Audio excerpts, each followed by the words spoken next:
at shop.tcm.com.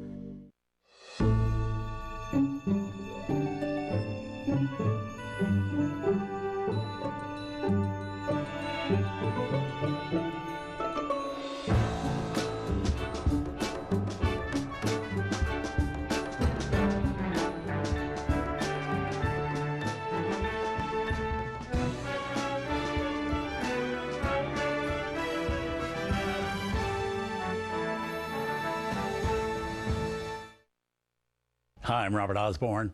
Up next in our 24-hour salute to Lauren Bacall, we have the first comedy she ever made, How to Marry a Millionaire, from 20th Century Fox in 1953. Film that teams Bacall with two other beautiful screen legends, Marilyn Monroe and Betty Grable. The story is quite simple. Three models decide they want to marry millionaires and be able to get black belts in shopping, so they rent a posh penthouse that they can't afford on Sutton Place in New York, and they set their trap. The film is actually based on two stage plays. The Greeks Had a Word for It by Zoe Akins and Loco by Dale Unson and Catherine Albert.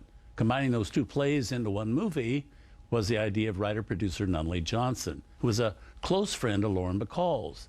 At that point, Bacall hadn't made a movie in 3 years, not since she'd left Warner Brothers in 1950.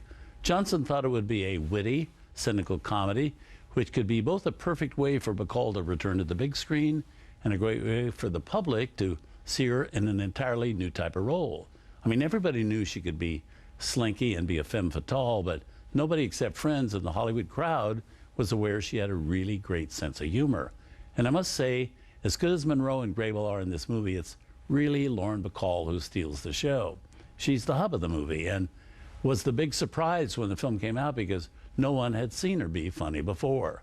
The way this movie was originally sold to audiences, though, was by promoting the fact that Team Marilyn Monroe, the red-hot new queen of 20th Century Fox Studios, and Betty Grable, the outgoing queen, who'd been the studio's top asset and top moneymaker for 13 years.